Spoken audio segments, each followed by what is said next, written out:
중에서 여러 가지 이제 핫 이슈가 있는데요. 오늘 5가지 키워드를 좀 준비를 했어요.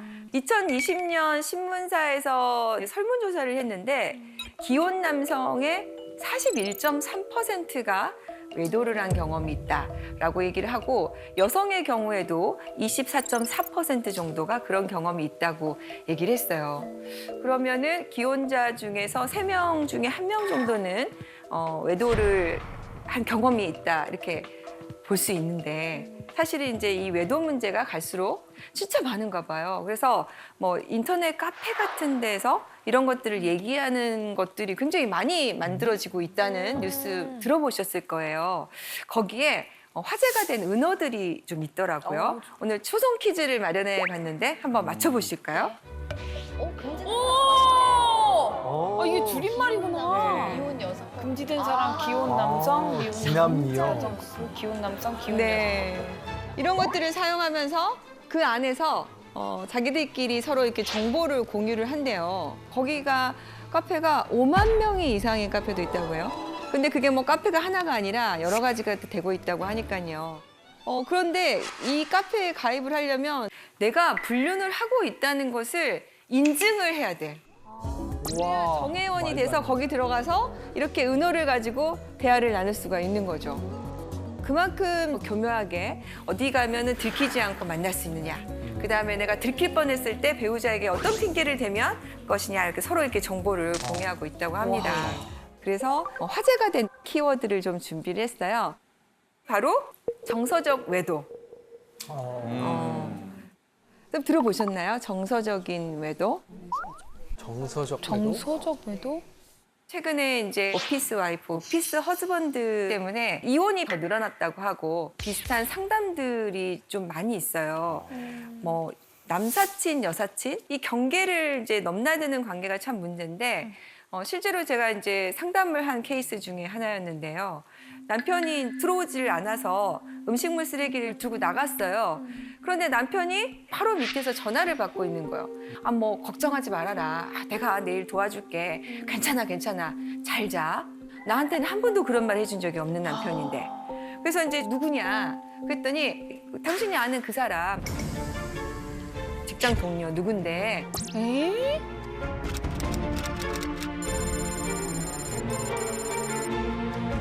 그래서 이제 그때부터 좀 남편의 행동을 유심히 관찰하기 시작을 했는데 남편이 휴대폰을 놓지를 않고 계속해서 들고 있는 거죠. 그래서 남편이 이제 자는 틈을 타서 휴대폰을 좀 봤는데 뭐 잘 자라고 서로 안부를 전하고 매일 점심을 같이 먹고 그런데 잠자리를 나눈 흔적은 없어요. 특이했던 거는 그 여성분이 운전면허를 막 따니까 운전 연수도 시켜주고. 네. 외도네. 외도다. 그래서 남편한테 이게 뭐냐 그랬더니 이런 거 가지고 왜 화를 내느냐. 직장에서 친하게 지내다 보면 이 정도는 해줄 수 있지. 그리고 나한테 좀 가르쳐 달라고 하길래 내가 좀 가르쳐 줬다. 그리고 이분은 나하고만 이렇게 친하게 지내는 게 아니라 다른 사람하고 다 친하게 지내는 사람이다. 근데 보니까 성격이 되게 좋아서 사실 좀 그런 것 같기도 해. 그런데 우리 남편하고 너무 많은 대화를 나누는 거죠.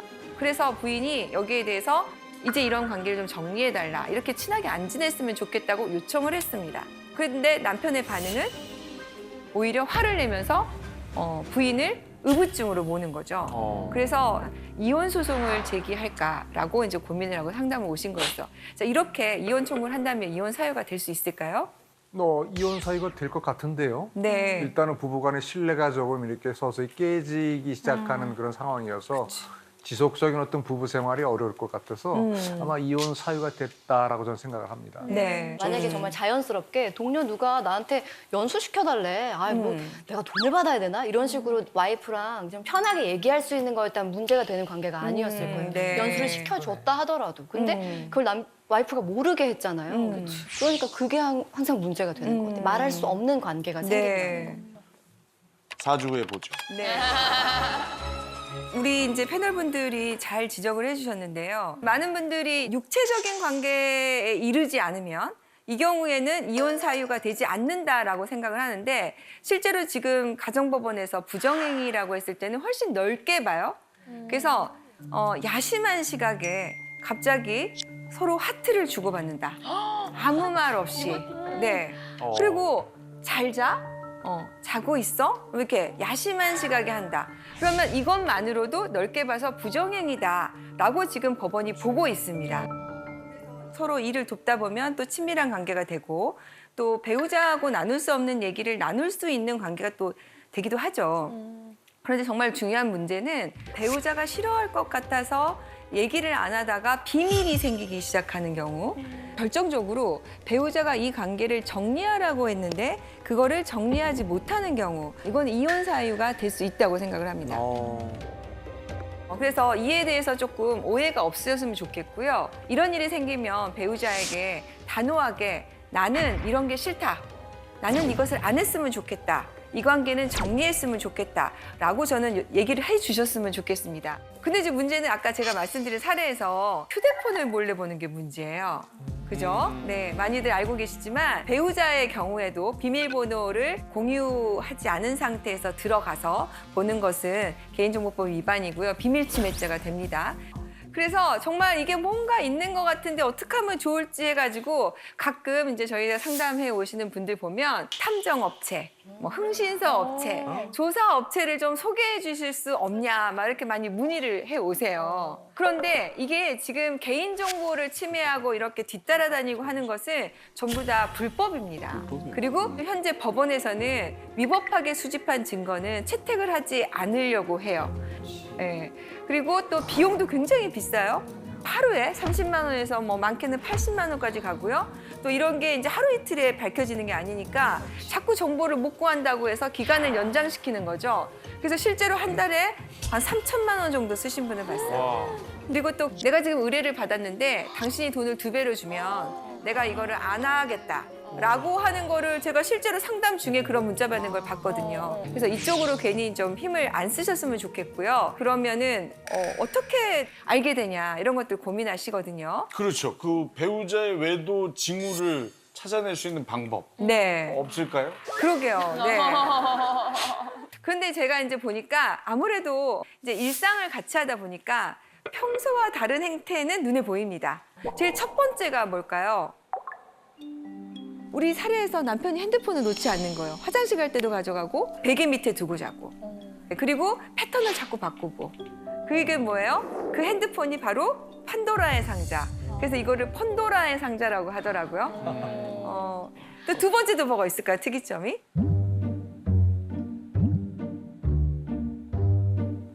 어디서 제일 많이 들킬까요? 차. 딩동댕. 네. 내비게이션 목적지 검색 이런 거. 네. 그래서 쭉 보면 어디를 다녀왔는지 알게 되죠. 차 얘기하니까요. 네. 블루투스로 통화를 하잖아요. 네네. 웬만한 제조사의 차들이 외부로 다 소리가 들립니다. 은밀하게 통화를 하다가 와이프가 지하주차장에서 쓱 지나가다 뭔 소리지 하고 딱 듣는 순간 모든 내용이 다 발설됩니다. 중계가 돼버리는 거죠. 네, 그러니까 이제 네. 지하주차장에서 특히나 울림이 많은 곳에서 이렇게 통화를 하실 때 블루투스를 좀 작게 해놓으시거나 안에서 이렇게 그냥 전화로 아니 이렇게 정보를 주시면 어떡해요. 네. 차 안에서 바로 핸드폰하고 연동이 되잖아요. 네네. 그럼 운전하는 중에 어떤 일이 발생하냐면 오는 문자 메시지나 SNS들이 이렇게 화면상에 나타나요. 잘못 누르면 음성으로 이렇게 문자를 읽어주거든요, 차에서. 그래서 이런 분들은 내비게이션을 안 쓴답니다. 네. 와. 근데 그런 얘기 있더라고요. 바람을 한 번도 안 피운 사람은 있어도 한 번만 피우는 사람은 없다고. 그러니까 습관적으로 계속 이렇게 외도를 하게 된다는 건데 아무래도 이렇게 사건 맡으시면 그런 사람들 실제로 보시잖아요. 그런 외도하는 사람들만의 공통점 같은 게 있을 것 같아요. 솔직히 말씀드리면 공통점은 참 찾기가 어려워요. 정말 안 할 것 같으신 분들, 정말 이런 분이 하실 것 같은 분들까지 있기 때문에 공통점은 어려운데 이제 이분들의 특징이라고 한다면 다른 사람에게 상처 주는 거에 대해서 굉장히 좀 무감각하다는 거. 그래서 오히려 본인이 큰 소리 치는 경우가 많다. 여러분들 그 유책 배우자 이혼 청구라고 들어보셨습니까? 쉽게 얘기하면 바람 피운 사람이 오히려 큰 소리 치면서 적반하장으로 이혼하자고 하는 거죠. 내가 들켰어요? 그러면은 배우자에게 미안하다고 해야 되는데 오히려 왜 다른 사람들은 가만히 있는데 너만 그러냐?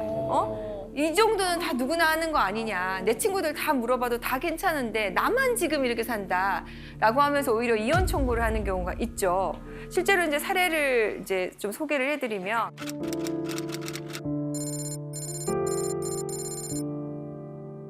가난했을 시절에 힘들었을 때 만났어요. 그래서 부인이 남편 뒷바라지를 정말 열심히 했습니다. 그래서 정말 성공을 했어요. 이렇게 성공하면 이제 우리는 행복 시작 이럴 줄 알았는데 남편이 바람을 피우고 여자를 만나고 기가 막힌 상황이 이제 발생을 하는 거죠. 그래서 이제 부인이 아니 그동안 우리가 너무 고생해서 여기까지 왔는데 당신 한 번 실수는 내가 봐주겠다. 당신 빨리 정신 차리고 돌아와라. 그랬더니 오히려 이걸 문제 삼는다고 부인을 폭행을 하는 거죠. 그러면 지금 뭐 바람도 피워요. 폭행도 해요. 그러면 말 그대로 정말 유책 배우자인 거죠. 근데 배우자 입장에서는 아니 내가 뒷바라지에서 고생해서 여기까지 왔는데 이거 하나만 가지고 이혼한다는 게 너무 또 억울하잖아요. 그리고 또 아이들이 있으면 가정도 지키고 싶으니까 이혼을 하지 않기를 원하는 경우가 많이 있거든요. 근데 이런 남편들이 또 이혼을 요구할 때 제일 첫 번째 하는 게 뭐냐면 생활비부터 끊습니다. 나쁘다. 자, 여기서 손을 한번 들어볼까요? 자, 이 이혼 청구는 받아들여야 된다라고 생각하시는 분 손. 청구 자체는 받아들여야 되지 않을까요? 청구 자체는 되든 안 되든. 자, 그래도 이건 아닌 것 같아. 이혼하면 안 될 것 같아라고 생각하시는 분. 네, 약간 많네요. 사실은 우리나라는 그동안에 유책주의를 유지해 왔어요. 그래서 이렇게 책임 있는 사람이 이혼 청구를 하는 건 왠지 우리의 도덕적인 감정에 좀 반하는 거 아닌가? 라는 생각을 했는데 아니 그래도 말이야 이혼이 별거가 아닌 세상인데 이렇게 서로 안 맞고 안 산다는 사람을 붙여놓는 것이 의미가 있어? 그러면 이거는 잘 정리하는 것이 더 낫지 않을까라고 생각하는 사람들이 생겨나기 시작한 거죠. 이런 거를 파탄주의라고 부릅니다.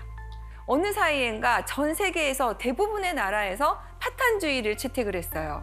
그래서 우리나라가 2015년 기준으로 OECD 국가 중에서 유일하게 유책주의를 채택하고 있는 나라가 된 겁니다. 그래서 대법원에서 공개 변론이 있었던 게 이제 우리도 파탄주의를 도입해서 잘 이혼하는 쪽으로 가야 되는 것이 아니냐라고 열렸죠. 당시에는 어떻게 결론이 났냐면 아직은 아닌 것 같다. 그런데 유책주의를 아직 유지해야 된다는 것에 가장 중요한 논거가 뭐였냐면 대부분의 이제 부정행위를 하고 폭력을 휘두르는 사람이 경제적으로 강자인 경우가 많아요. 그러니까 이 사람이 안 되겠어. 너 이제 보기 싫어. 나가. 라고 하면 이런 걸 이제 축출 이혼이라고요. 쫓아내버리는 거죠. 그리고 생활비도 안 주고 그러면은 이 사람들이 나가서 살 수가 없지 않습니까? 그래서 당시에는 유책 배우자의 행복 추구권과 그다음에 남아있는 배우자의 생존권과 어떤 것을 우선시할 것이냐 이렇게 해서 아직은 유책주의가 좀 필요하겠다. 특히 미성년 자녀가 있는 경우에는 이게 조금 필요하겠다라고 해서 7대 6으로 그 당시에 이제 유책주의를 유지하는 걸로 결론이 났어요. 그게 이제 2015년이니까 지금 벌써 2022년이잖아요. 이제 벌써 시간이 흐르면서 더 생각이 바뀌는 겁니다. 그래서 최근에는 어떤 판례까지 나왔냐면 바람을 피운 남편이 있었는데 만약에 그렇게 해서 바람을 피우는 중에도 살고 있는 배우자와 애들에 대해서 생활비를 넉넉히 주는 경우는 어떨까요? 그래서 2017년에 대법원에서 헤어지고 배우자에 대해서 생활비를 충분히 주고 거처도 마련하고 양육비를 줬다면 이 경우에는 예외적으로 이혼을 시켜주자. 이렇게 판례가 났어요. 그러니까 지금 흐름이 어디로 가고 있죠?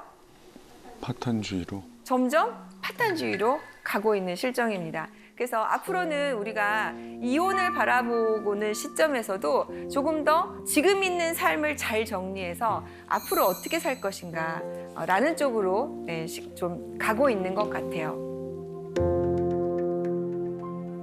제가 놀란 통계가 있었는데 요즘 결혼한 것 자체가 인구 1000명당 4.2명에 불과한대요. 저도 애가 셋인데요. 우리 셋 애 중에 결혼하겠다는 사람이 하나도 없어요. 결혼을 안 하는데 또 우리가 연애를 안 할 수도 없잖아요. 네네. 그리고 또 동거하는 거에 대해서 우리도 이제는 많이 조금 개방적인 생각을 하고 계시는 것 같더라고요. 그래서 혼전 동거도 좀 많이 하고 있는 것 같은데 네네. 사실혼이라는 얘기 들어보셨어요? 네. 사실혼? 네. 그러니까 사실혼이라는 것은 쉽게 얘기하면 혼인 신고만 안 했지 결혼입니다. 그래서 사실혼의 경우에는 재산 분할도 해주고 위자료 청구도 해주고 여러 가지 것들을 다 똑같이 하는 의무를 부담을 해요. 사실 해외 입법례나 이런 걸 보면 동거에 대해서 굉장히 개방적이고 보호하는 추세로 가고 있습니다. 프랑스에서는 팍스라고 얘기를 하는데 이렇게 동거하는 커플을 사실혼의 배우자처럼 인정을 해서 여러 가지 것들을 법적인 보호를 받을 수 있는, 그러니까 사회보장제도까지 받을 수 있는 제도를 만들어 놓고 있거든요. 그래서 나랑 결혼할래가 아니라 나랑 팍스해줄래 이렇게 얘기를 한대요. 또 영국이든 독일이든 스웨덴이든 이런 제도를 많이 보호하고 있다는데 우리도 똑같습니다. 젊은 사람은 젊은 사람들대로 혼인신고를 안 하고 살려고 하고 좀 나이가 드신 분들은 노후를 보내기 위해서 누군가 필요한데 자식들이 다 반대하잖아요. 그러니까 또 이런 분들도 사실혼이나 혼전동거나 이런 것도 하는데 사실혼과 혼전동거가 어떤 차이가 있을까요? 제가 얼마 전에 상담했던 사례 중에 이런 게 있었는데 2년 정도 넘게 살았어요. 그런데 헤어졌어요. 헤어지고 나서 보니까 한 사람한테 다른 이성 친구가 생긴 거죠. 오 마이 갓. 그래서 나는 헤어졌으니까 이성 친구가 생겼다고 생각을 했는데 상대방은 그게 아니라 외도라고 보는 겁니다. 그래서 여기에 대해서 위자료 청구가 들어왔는데 이때 쟁점이 이거였습니다. 이게 혼전 동거였느냐 사실혼이었느냐. 헷갈린다. 사실혼의 판단의 중요한 요소 중에 하나는 같이 동거를 했느냐. 그리고 그렇게 부부 생활로 볼 수 있는 것들이 있느냐. 사실혼과 관련해서 이런 사례가 있었어요.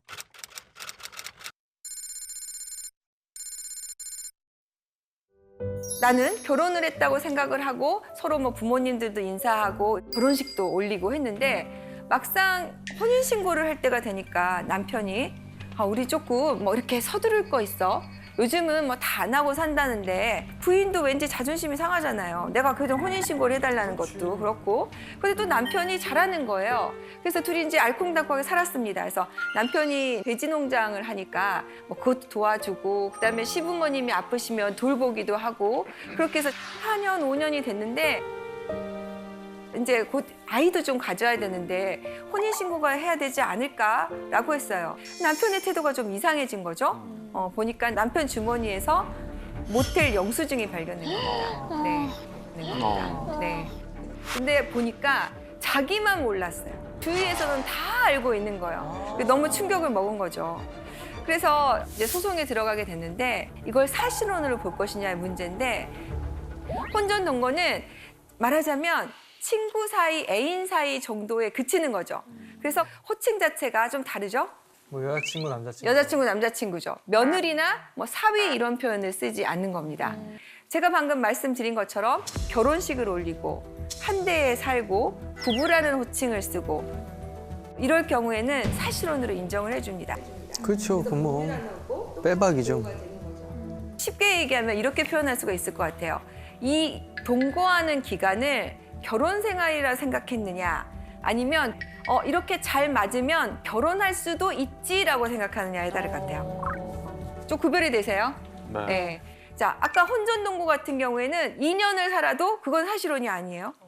사실혼은 실제로 결혼 생활을 하는 겁니다. 그래서 나이 드신 분들 같은 경우에 요양원에 가셨던 분이 있었는데 이분들은 그 요양원 안에서 서로 요보당신한 거예요. 자, 이럴 경우에 사실혼을 인정해 줍니다. 그래서 이런 관계를 유지하시는 분들에게 좀 말씀을 드리고 싶은 건 두 사람 사이에 분명히 해야 될 것 같아요.